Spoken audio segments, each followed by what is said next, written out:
Chers tous, bonjour. Voici que nous tirons vers la fin d'année et c'est le moment de faire des cadeaux.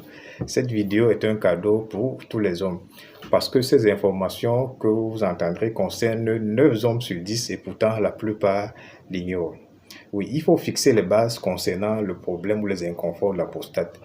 Faire une différence entre une infection de la prostate et le gonflement de la prostate. Lorsque vous avez des douleurs pendant la miction ou pendant l'urine, et que votre ceinture rénale est douloureuse, on se rapproche ici d'une infection de la prostate. Mais par contre, lorsque vous avez un jet d'urine faible et particulièrement fréquent la nuit, là on se rapproche du gonflement de la prostate. Alors, ayant fixé ces bases, il faut dire que la prostate est très sensible aux infections bactériennes. Cela est dû à sa position ou à sa proximité par rapport à la vessie. Or, beaucoup de bactéries sont éliminées par les urines. Et ces bactéries migrent facilement vers la prostate, ce qu'on appelle le reflux vésico-prostatique. Alors, étant sensible aux bactéries, il faut aussi dire que lorsque vous avez un ventre qui est sale, oui, du fait de ce que vous n'êtes pas déparasité depuis, et parfois du fait d'une grande consommation des antibiotiques. Oui, parce que les antibiotiques diminuent également les bonnes bactéries dans votre flore intestinale et favorisent la prolifération des bactéries pathogènes. Donc, lorsque vous avez un ventre qui est sale, vous pouvez développer des bactéries qui migrent et infectent la prostate. Beaucoup de personnes ne le savent pas. Oui, et il faut dire ici une autre vérité qui pourra peut-être choquer les femmes, mais de nombreuses infections de la prostate chez l'homme proviennent chez la femme, particulièrement lors des rapports intimes non protégés.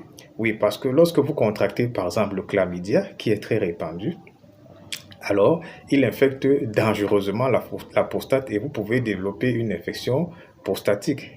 Donc, quelques mesures ici ou quelques suggestions utiles. Il faut dire que la prostate a une barrière naturelle contre beaucoup d'antibiotiques de synthèse, c'est-à-dire les antibiotiques de pharmacie. C'est pour ça que dans les cas chroniques, ces infections sont rebelles à toute guérison. Alors, il faut favoriser les antibiotiques